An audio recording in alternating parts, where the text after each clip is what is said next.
മണിച്ചിത്രത്താഴിന്റെ ഒരു story decode ചെയ്യുമ്പോൾ നമ്മൾ സ്റ്റാർട്ട് ചെയ്യേണ്ടത് ഗംഗയിൽ നിന്നാണ്. കാരണം ഗംഗ മാടമ്പള്ളിയിൽ കാല് കുത്തുന്നതിന് മുമ്പ് വരെയുള്ള ഗംഗയുടെ ജീവിതം അനാലിസിസ് ചെയ്താൽ മാത്രമേ നമുക്ക് മണിച്ചിത്രത്താഴ് വ്യക്തമായിട്ട് ഡീകോഡ് ചെയ്ത് മനസ്സിലാക്കാൻ സാധിക്കത്തുള്ളൂ. മാടമ്പള്ളിയിൽ എത്തുന്നതിന് മുമ്പുള്ള ഗംഗ, കുഞ്ഞു ഗംഗ യഥാർത്ഥത്തിൽ അച്ഛനും അമ്മയും ഉപേക്ഷിച്ചു പോയി എന്ന രീതിയിലൊരു അവസ്ഥയിൽ തന്നെയാണ് മുത്തശ്ശിയോടൊപ്പം ജീവിച്ചു തുടങ്ങേണ്ടി വരുന്നത്. ആ ഒരു സമയത്തിലെ ഒറ്റപ്പെടലും ഡിപ്രഷനും ഒക്കെ ആവാം കുഞ്ഞു ഗംഗയുടെ മനസ്സിൽ ഡ്യുവൽ പേഴ്സണാലിറ്റി ഡിസോർഡറിന് സഹായകമാകുന്ന ഒരു സാഹചര്യം ഒരുക്കി വെച്ചത്. അപ്പൊ ഈ ഒറ്റപ്പെടലുകളും ഡിപ്രഷനും ഒക്കെ ഗംഗ തരണം ചെയ്തത് മുത്തശ്ശിയുടെ സാമീപ്യം, മുത്തശ്ശി പറഞ്ഞു കൊടുക്കുന്ന പഴങ്കഥകൾ, കാവ്, അമ്പലം, സ്കൂള്, കൂട്ടുകാർ, അങ്ങനെയുള്ള കാര്യങ്ങളാണ് ഗംഗയ്ക്ക് കൂട്ടായത്. സാഹചര്യങ്ങളുമായിട്ട് പൊരുത്തപ്പെട്ട് ഗംഗ വളരുന്നു, വലുതാകുന്നു. ഒറ്റപ്പെടലുകളിൽ കൂട്ടായിട്ട് എല്ലാം ഗംഗയ്ക്ക് വളരെ പ്രിയപ്പെട്ടതായി മാറുന്നു. അപ്പോഴാണ് അറിയുന്നത് അച്ഛനും അമ്മയും ഗംഗയെ ഹയർ സ്റ്റഡീസിന് വേണ്ടി കൊണ്ടുപോകാൻ വേണ്ടി വരികയാണ്. ഗംഗയുടെ മാനസിക നില തകരുന്നു. കാരണം ഗംഗയ്ക്ക് ഏറ്റവും പ്രിയപ്പെട്ട ഇവയെല്ലാം ഉപേക്ഷിച്ച് ഗംഗയ്ക്ക് പോവേണ്ടി വരുന്നു. പോവാതിരിക്കണമെങ്കിൽ ഒരേ ഒരു സാധ്യതയുള്ളൂ, ഗംഗയുടെ പഠനം തടസ്സപ്പെടണം. അതായത് പരീക്ഷയ്ക്ക് ഗംഗ തോക്കണം. അത് ഗംഗയ്ക്ക് കഴിയില്ല. കാരണം ഗംഗ ഏറ്റവും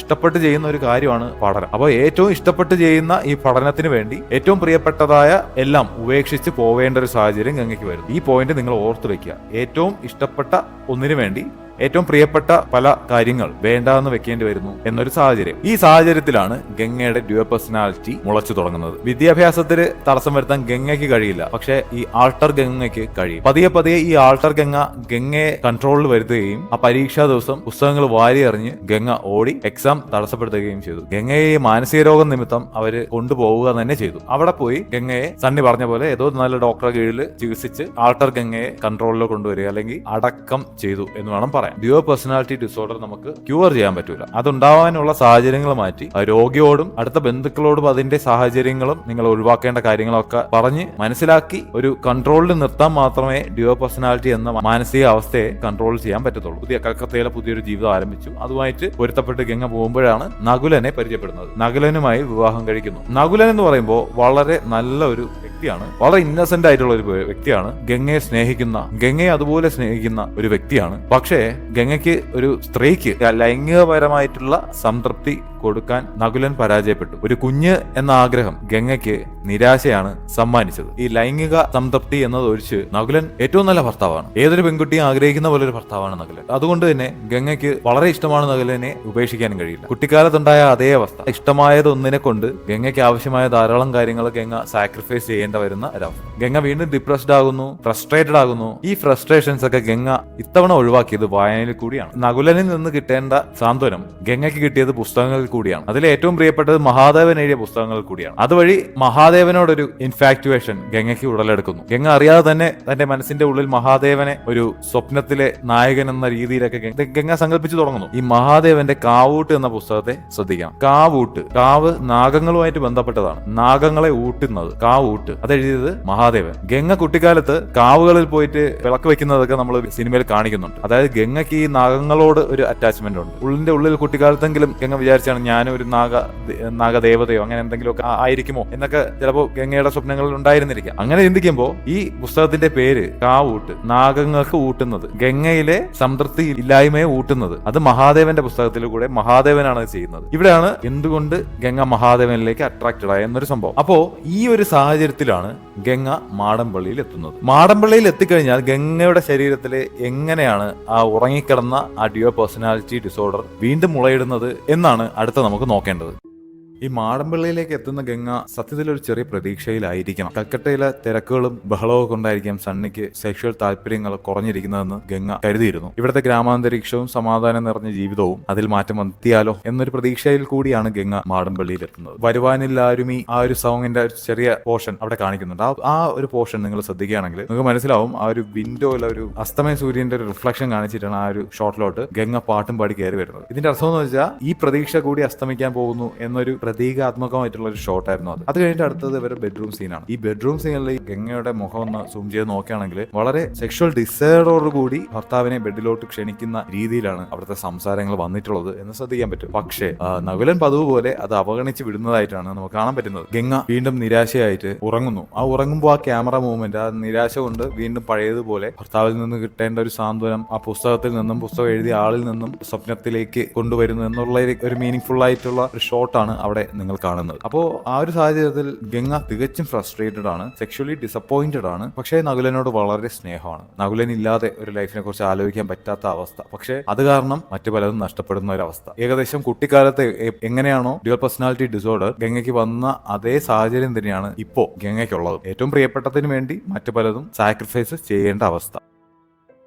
ഏകദേശം കുട്ടിക്കാലത്ത് ഗംഗയുടെ മാനസിക നില തകർന്ന അതേ ഒരു മാനസികാവസ്ഥയിലാണ് ഇപ്പോൾ ഗംഗ ഉള്ളത്. ഒരു ചെറിയ സ്പാർക്ക് മതി അത് പണ്ടെന്നോ അടങ്ങിയ ആ ഡ്യുവൽ പേഴ്സണാലിറ്റി ഡിസോർഡർ വീണ്ടും വളർന്നു തുടങ്ങാൻ. ആ സ്പാർക്ക് കൊടുക്കാൻ അല്ലി വന്ന് മഹാദേവനുമായിട്ടുള്ള വിവാഹം നിശ്ചയിച്ചിരിക്കുന്നതാണ്, ഉടൻ അത് നടക്കും എന്നുള്ള കാര്യം ഗംഗയോട് പറയുന്നു. അതോടെ ഗംഗയുടെ മനോരോഗത്തിന്റെ മുള പൊട്ടുന്നു എന്ന് തന്നെ പറയാം. കാരണം ഭർത്താവിന്റെ ഒരു സാന്ത്വനം കിട്ടാതിരിക്കുന്നതിലെ സമാധാനം നേടുന്നത് ഈ മഹാദേവന്റെ പുസ്തകങ്ങൾ കൂടിയാണ്. ആ മഹാദേവൻ തന്റെ കുടുംബത്തിൽ തന്നെ മറ്റൊരു പെൺകുട്ടിക്ക് സ്വന്തമായിട്ട് കിട്ടാൻ പോകുന്നു. ഇത് ഗംഗയുടെ മാനസികാവസ്ഥയെ അടുത്ത തലത്തിലേക്ക്, അതായത് ഡ്യുവൽ പേഴ്സണാലിറ്റി ഡിസോർഡർ എന്ന മാനസികാവസ്ഥയെ മുള പൊട്ടിക്കാനുള്ള പ്രധാന കാരണമായിട്ട് മാറി. ഈ ഒരു പോയിന്റിൽ ഗംഗ ഒരു ആൾട്ടർ ഗംഗയായിട്ട് മാറിക്കൊണ്ടിരിക്കുകയാണ്. അതായത് നോർമൽ ഗംഗയെ മെയിൻ ഗംഗയെന്നും ഡ്യുവൽ പേഴ്സണാലിറ്റി ഡിസോർഡർ മൂലം വരുന്ന മറ്റൊരു ഗംഗയെ ആൾട്ടർ ഗംഗ എന്നും പറയാം.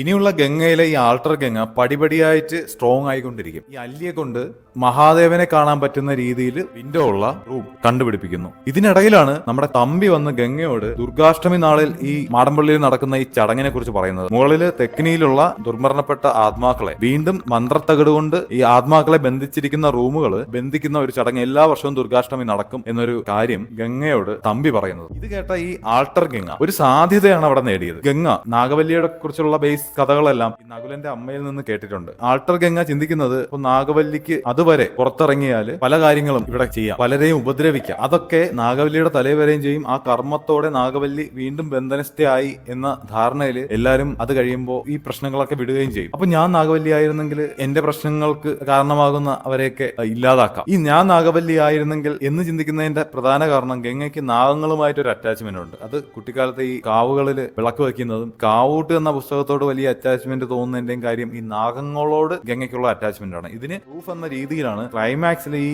മഹാദേവൻ ഈ നാഗവല്ലി ആനയിച്ചുകൊണ്ട് പോകുമ്പോഴത്തേക്ക് ഗംഗ നടക്കുന്നത് അത്തി വിടർത്തിയ പാമ്പിനെ പോലെയാണ്. ഇതൊക്കെ വെച്ചിട്ടാണ് ഞാൻ ഈ ഒരു സംഭവം പറയുന്നത്. അതായത് ഗംഗ വിചാരിച്ചിട്ടുണ്ടാവും ഞാൻ നാഗവല്ലി ആയിരുന്നെങ്കിൽ എനിക്ക് അങ്ങനെയൊക്കെ ചെയ്യാം. ആ ഒരു കർമ്മത്തോടു കൂടി അതെല്ലാം നാഗവല്ലി അടങ്ങിയതോടുകൂടി ആ പ്രശ്നങ്ങളും കഴിഞ്ഞു എന്നെല്ലാവരും വിശ്വസിക്കും. കൂടുതൽ ചികഞ്ഞ് പോവില്ല എന്നുള്ള കാര്യങ്ങളൊക്കെ ആ സമയം ഗംഗ ചിന്തിച്ചിരുന്നു. അതിന്റെ കാരണത്താൽ ഈ രോഗം അടുത്ത പടി കയറുകയും മെയിൻ ഗംഗയുടെ ഉള്ളിലേക്ക് പൂർണ്ണമായിട്ട് ഈ ആൾട്ടർ ഗംഗ വ്യാപൃതമാവുകയും ചെയ്തു. അത് കാണിക്കുന്ന ഒരു പെർഫെക്റ്റ് ട്രാൻസിഷൻ ഷോട്ട് ഈ സിനിമയിലുണ്ട്. അതായത് ഗംഗ ഈ തമ്പിയിൽ നിന്ന് ഇതൊക്കെ കേട്ട് പുറകോട്ട് ഇങ്ങനെ ചാഞ്ഞു വരുന്നതും അടുത്ത സീനിൽ ബാസുരയുടെ മുന്നിലിരിക്കുന്ന ഗംഗ തൂണിൽ ചാരുന്ന സീനുമാണ്. അതായത് നോക്കുമ്പോൾ ആ ട്രാൻസിഷൻ പോയേക്കുന്ന പുറകോട്ട് ചാരുന്ന ആൾട്ടർ ഗംഗ മെയിൻ ഗംഗയുടെ ഉള്ളിലേക്ക് ഇരുന്നു. അതായത് പൂർണ്ണമായിട്ടങ്ങ് പടർന്നു എന്ന തരത്തിലാണ് ആ ട്രാൻസിഷൻ ഷോട്ട് പോയിരിക്കുന്നത്.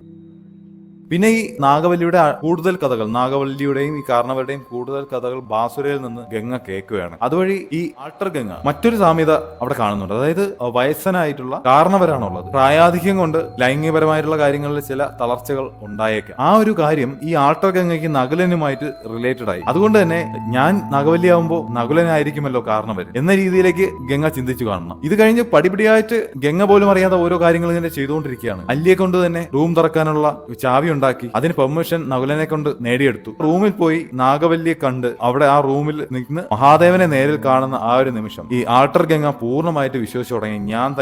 ഞാനാണ് നാഗവല്ലി, നകുലനാണ് കാരണവർ, എനിക്ക് കാരണവരെയാണ് കൊല്ലേണ്ടത്, എന്റെ പ്രശ്നം കാരണവരാണ്. ഈ ഒരു മെന്റൽ സ്റ്റേറ്റിലേക്ക് ഗംഗ വന്നു. ഇതിനിടയിൽ തന്നെ റിയൽ ഗംഗയുമായിട്ട് ഈ ആൾട്ടർ ഗംഗയ്ക്ക് ഒരു കോൺഫ്ലിക്റ്റും ഈ സിനിമയിൽ കാണാൻ പറ്റും. അതായത് ഗംഗയ്ക്ക് മനസ്സിലാവുന്നുണ്ട് എന്റെ കൺട്രോളിലല്ലാതെ എന്റെ മനസ്സിൽ മഹാദേവനോട് അതിയായിട്ടുള്ള ആഗ്രഹം ഉടലെടുക്കുന്നുണ്ട്. പക്ഷെ അത് തെറ്റാണെന്ന് ഗംഗയ്ക്ക് അറിയാം. കാരണം അല്ലിയുടേതാണ് മഹാദേവൻ. ഈ ഒരു തോട്ട് നമ്മൾ റിയൽ ഗംഗയ്ക്കുണ്ട്. പക്ഷെ ആൾട്ടർ ഗംഗ ഇങ്ങനെ ട്രിഗർ ചെയ്തുകൊണ്ടിരിക്കുകയാണ് മഹാദേവൻ മഹാദേവൻ മഹാദേവൻ എന്ന രീതിയിൽ. അപ്പോ സ്വയം ഉറപ്പിക്കാൻ എന്ന രീതിയിലാണ് ഗംഗ പുസ്തകത്തിന്റെ പുറകെ അല്ലിയുടെ സ്വന്തം എന്ന് എഴുതുന്നത്. ആ എഴുത്തിനിടയിൽ പോലും ഈ ആൾട്ടർ ഗംഗ വന്ന് അത് തെറ്റിക്കാൻ ശ്രമിക്കുന്നുണ്ട്. അവിടെ മറ്റെന്തോ എഴുതുന്ന പോലെ അല്ലെങ്കിൽ അത് തെറ്റിക്കുന്ന പോലെ എന്തൊക്കെ കാണിക്കുന്നുണ്ട്. ഈ പറഞ്ഞ രംഗങ്ങളൊക്കെ കാണിക്കുമ്പോൾ നിങ്ങൾ ശ്രദ്ധിക്കുകയാണെങ്കിൽ ഒരു വരുവാനില്ലാരും ആ ഗാനത്തിന്റെ ഒരു പ്രതീക്ഷയുടെ അല്ലെങ്കിൽ ഒരു ഹാപ്പി വേർഷൻ ആണ് കേട്ടോണ്ടിരിക്കുന്നത്. മഹാദേവനെ കാണുമ്പോൾ അല്ലെങ്കിൽ ആ ഒരു പ്രതീക്ഷ വരുമ്പോഴത്തേക്ക് വീണ്ടും ഗംഗയിലെ ആഗ്രഹങ്ങൾ ഉണരുന്നു, പ്രതീക്ഷ ഉണരുന്നു. ആ ഒരു രീതിയിലാണ് ആ പാട്ടിന്റെ ഒരു ഹാപ്പി മോഡലുള്ള അല്ലെങ്കിൽ ഒരു പ്രതീക്ഷയുടെ മോഡലുള്ള ഒരു അവതരണവും ബാക്ക്ഗ്രൗണ്ടിൽ കാണാൻ പറ്റും.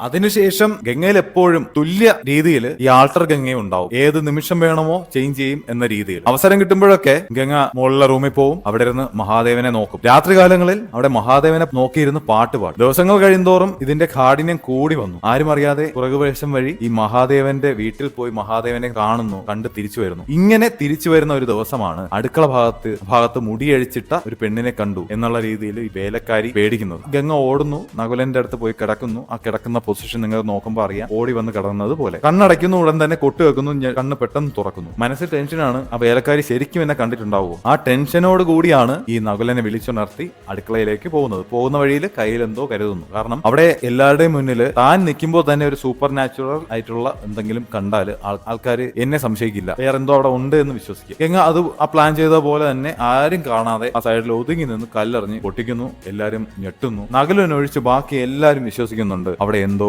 സൂപ്പർ നാച്ചുറൽ ആയിട്ടുള്ള എലമെന്റ് ഉണ്ട്. പക്ഷെ ഇവിടെ ആൾട്ടർ ഗംഗയ്ക്ക് ഒരു ബോണസ് പോയിന്റ് കിട്ടും. എന്താണെന്ന് വെച്ചാൽ നകുലൻ ഈ പ്രശ്നങ്ങളൊക്കെ ശ്രീദേവിയാണ് സംശയിക്കുന്നത്. കറങ്ങി തിരിഞ്ഞ് ശ്രീദേവിയുടെ തലയിൽ നകുലൻ എല്ലാ സംശയങ്ങളും കൊണ്ടിട്ടു. ഇത് ഗംഗയ്ക്ക് ഒരു ബോണസ് പോയിന്റ് ആണ്. കാരണം നാഗവല്ലി എന്ന് കരുതി ചെയ്യുന്ന കാര്യങ്ങളൊക്കെ ഈ ശ്രീദേവിയുടെ തലയിൽ കൊണ്ടിടാം. ഗംഗ സേഫ് ആണ്. പിന്നെ അങ്ങോട്ട് നിങ്ങൾ ശ്രദ്ധിച്ചാൽ ഗംഗ ചെയ്യുന്നതെല്ലാം ശ്രീദേവിയുടെ തലയിൽ കൊണ്ടിടാൻ ഉള്ള രീതിയിലാണ് നെക്സ്റ്റ് പ്ലാൻസ് എല്ലാം.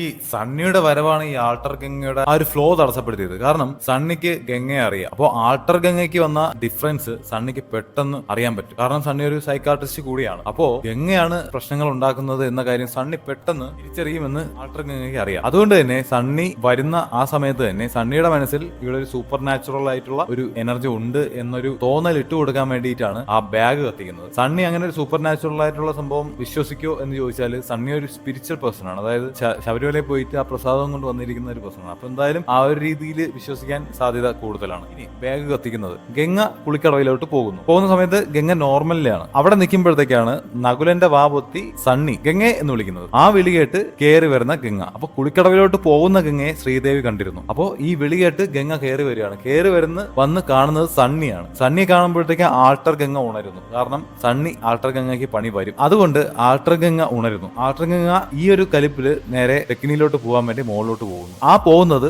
ശ്രീദേവി വീണ്ടും കാണുന്നു. അപ്പോൾ പുറകെ അല്ലി ഗംഗയെ തിരക്കി വരുന്നു. ശ്രീദേവിയോട് ചോദിക്കുമ്പോഴത്തേക്ക് പറയുന്നു മുകളിലോട്ട് പോയെന്ന്. അല്ലി പുറകെ വന്ന് ഗംഗ ചേച്ചി എന്ന് വിളിക്കുന്ന കേട്ട് ആ ദേഷ്യത്തില്, അതായത് ആരും കാണാതെ തെക്കിനിയിൽ പോകാൻ പോയ ആളാണ്, ഇങ്ങനെ ശല്യം വരുന്നതുകൊണ്ട് അല്ലിയെ ഓട്ടിക്കാൻ നോക്കുന്നു. അതായത് അപ്പോഴത്തേക്ക് ചിന്തിക്കുന്നത് ഇങ്ങനെ ഓട്ടിച്ച് ആ ഒരു ബഹളത്തിൽ താഴെയുള്ളവരെല്ലാം കയറി വരും, അപ്പോഴത്തേക്ക് താഴെ പോയി ബാഗ് കത്തിക്കാം എന്നുള്ള രീതിയിൽ അപ്പോൾ പ്ലാൻ ചെയ്ത് ഓട്ടിക്കുന്നു. ഗംഗയുടെ ടൈം നല്ല ടൈം എന്ന് പറയുന്ന പോലെ അല്ലി ഓടി കയറിയത് ശ്വാസം കിട്ടാത്ത റൂമിൽ. അപ്പോൾ അതിനെ പൂട്ടിയിട്ട് ഗംഗ പയ്യെ ആരും കാണാതെ താഴെ വരുന്നു. അപ്പോൾ താഴെയുള്ളവരൊക്കെ മുകളിൽ കയറിപ്പോയി. അപ്പോൾ ഈ ബാഗ് കത്തിച്ച് ഗംഗ വീണ്ടും കുളിക്കടവിൽ പോകുന്നു. ഗംഗ സ്പ്ലിറ്റ് ആവുന്നു. അതായത് ആൾട്ടർ ഗംഗ നോർമൽ ഗംഗയായി മാറുന്നു. കുളിച്ചു എന്ന തെറ്റിദ്ധാരണയിൽ ഗംഗ മുകളിലെ ബഹളം കേട്ട് അങ്ങോട്ട് പോകുന്നു. എന്നിട്ടാണ് ബാക്കിയുള്ള നമ്മൾ കാണുന്ന സീൻസ് ഉള്ളത്.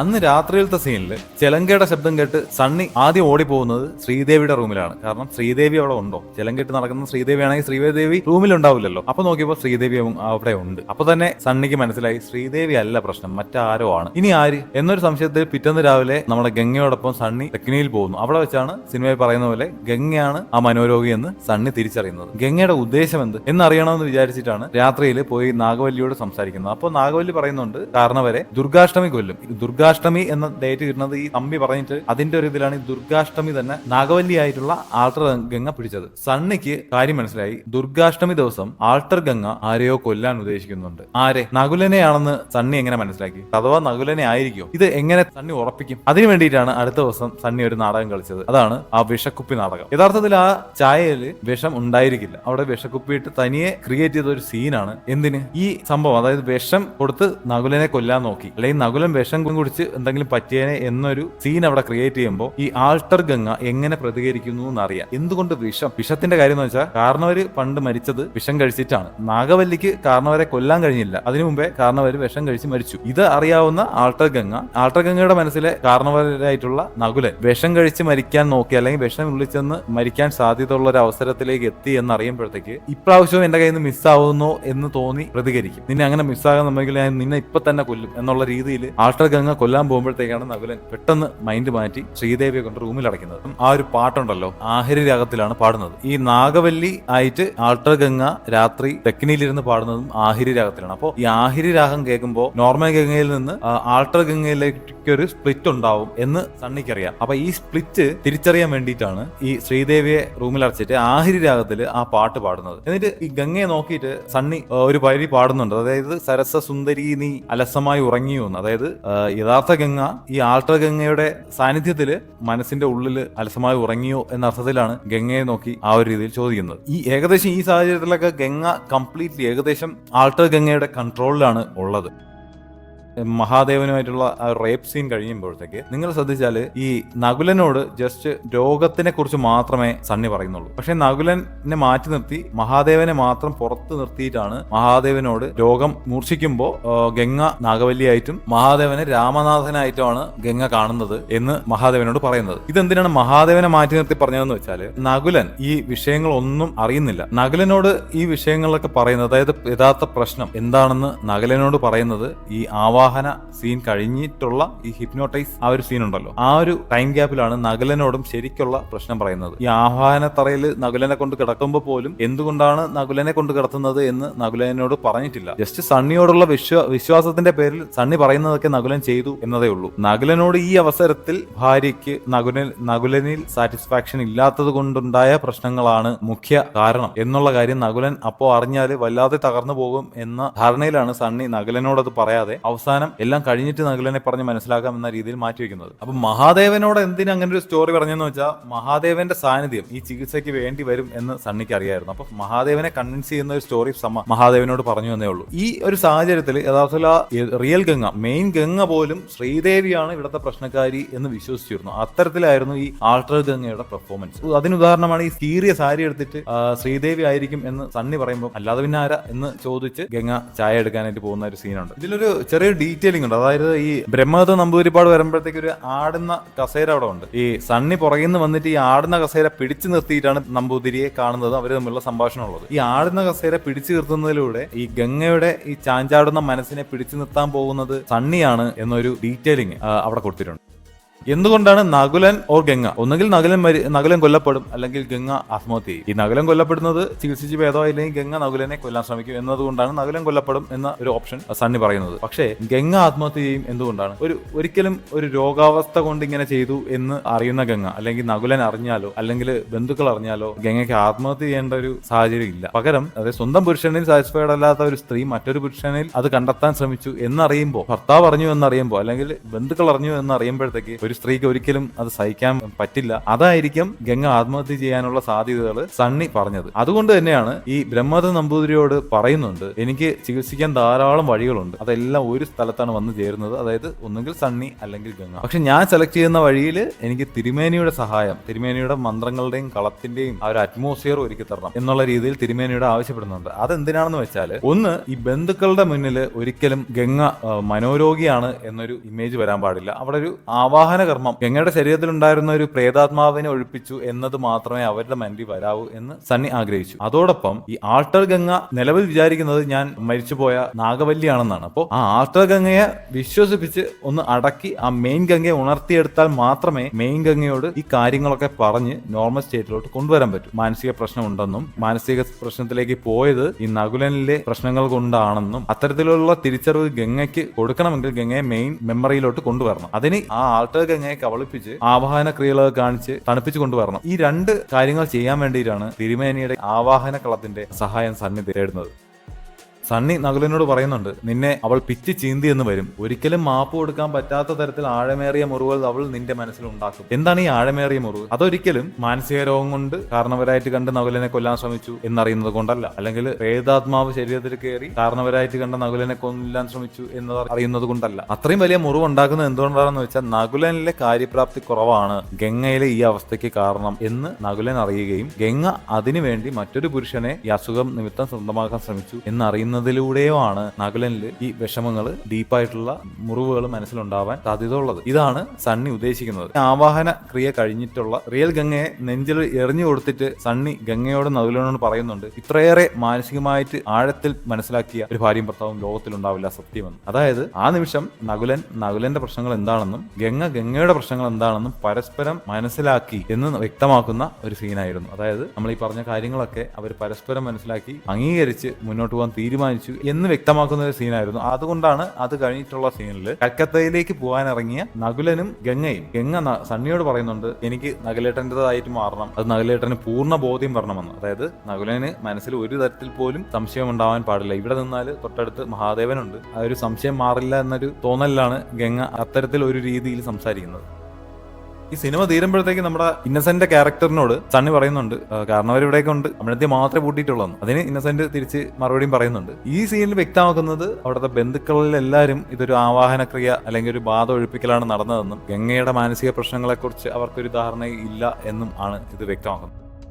ഇത് കഴിഞ്ഞിട്ട് പോകുമ്പോഴത്തേക്കാണ് ഈ പപ്പുവിന്റെ സീൻ വരുന്നത്. അപ്പൊ ഫാസിൽ ഒരു ഇന്റർവ്യൂ പറഞ്ഞിട്ടുണ്ട്, ലഘു മനോരോഗങ്ങൾ കൂടി ഉൾപ്പെടുത്താൻ വേണ്ടിയിട്ടാണ് പപ്പുവിന്റെ ക്യാരക്ടർ ഈ സിനിമയിൽ ഉൾപ്പെടുത്തിയത്. അതുകൊണ്ട് തന്നെ ലഘു മനോരോഗങ്ങൾക്ക് അത്ര വലിയ ചികിത്സ ഇല്ലാത്തത് കൊണ്ട് തന്നെയായിരിക്കും പപ്പുവിന് മാനസിക രോഗം മാറി എന്നൊരു ബോധ്യം ഉണ്ടാക്കൽ മാത്രമാണ് ഇതിൽ സണ്ണി ചെയ്യുന്നത്. തലയിലൊരു കൊട്ടുകൊട്ടി അസുഖം മാറി എന്ന് പറയുന്നത്. യഥാർത്ഥത്തിൽ പപ്പുവിന്റെ അസുഖം മാറിയിട്ടില്ല. ഈ വണ്ടി തടഞ്ഞു നിർത്തിയിട്ട് വണ്ടിയുടെ അകത്ത് നോക്കി ഫ്രണ്ട് ക്യാബിനിൽ കംപ്ലീറ്റ് നോക്കിയിട്ടാണ് ബാക്കിൽ ഗംഗയെ നോക്കിയിട്ടാണ് ചെമ്പങ്കോട്ടെ ശ്രീദേവി കൊച്ചിന്റെ ഭ്രാന്തൊക്കെ മാറിയോ എന്ന് ചോദിക്കുന്നത്. അതായത് ഫ്രണ്ടില് സണ്ണി ഇരിപ്പുണ്ട്. സണ്ണിയാണ് ഭ്രാന്തിനെ ചികിത്സിച്ച ഡോക്ടർ എന്ന് അറിയാവുന്ന പപ്പുവിന്റെ ക്യാരക്ടർ സണ്ണിയോട് ചോദിക്കാതെ പുറകെ വന്ന് ഗംഗയോടാണ് ചോദിക്കുന്നത്. പപ്പുവിന്റെ ക്യാരക്ടറിനുണ്ടായിരുന്ന അസുഖം ഒരാളെ കാണുമ്പോൾ മറ്റൊരാളായിട്ട് തോന്നുക എന്നതാണ്. പപ്പുവിന്റെ ക്യാരക്ടർ പൊതുവെ എല്ലാവരെയും കുടുംബപ്പേര് പറഞ്ഞാണ് വിളിക്കുന്നത്. അതായത് അസുഖം വന്നതിന് ശേഷം കാറിനകത്തിരിക്കുന്ന ഇന്നസെന്റിന്റെ ക്യാരക്ടറിനോട് പരേരത്ത് പപ്പനാവല്ലേ എന്ന് ചോദിക്കുന്നുണ്ട്. അതുപോലെ തന്നെ സൈക്കിളിൽ വരുന്ന ഗണേഷ് കുമാറിന്റെ ക്യാരക്ടറിനോട് ചോദിക്കുന്നുണ്ട്, വാര്യമ്പള്ളിയിലെ മീനാക്ഷി കൊച്ചല്ലേ എന്ന് ചോദിക്കുന്നുണ്ട്. അത് ഈ സീനിൽ ഗംഗയോട് ചോദിക്കുന്നത് വാര്യമ്പള്ളിയിലെ മീനാക്ഷി കുട്ടിയുടെ ഭ്രാന്തൊക്കെ മാറിയൊന്നാണ്. അത് ഗംഗയെ തന്നെ തേറി പിടിച്ചു വന്ന് ചോദിക്കുന്നുണ്ട്, എന്തുകൊണ്ട് ഡോക്ടറോട് ചോദിച്ചില്ല? അപ്പൊ ഭ്രാന്ത് മാറിയിട്ടില്ല. ഈ പുറകിലിരിക്കുന്നത് അതിൽ ശ്രീദേവിയാണെന്ന് തെറ്റിദ്ധരിച്ചാണ് ഈ ശ്രീദേവിയോട് വന്ന് ചോദിക്കുന്ന പോലെയാണ് ഗംഗയോട് വന്ന് ചോദിക്കുന്നത്. ഇനി അഥവാ ഭ്രാന്ത് മാറിയിട്ടുണ്ടെങ്കിൽ ഗംഗയെ നാഗവല്ലിയായിട്ട് ആദ്യം കണ്ട അപ്പുവിന്റെ ക്യാരക്ടറിന് ഗംഗയെ കാണുമ്പോൾ ഭ്രാന്തിനെ കുറിച്ച് ചോദിക്കേണ്ടി വരൂ, അത് ഗംഗയുടെ ബാധയെ കുറിച്ച് ചോദിക്കേണ്ടി വരൂ?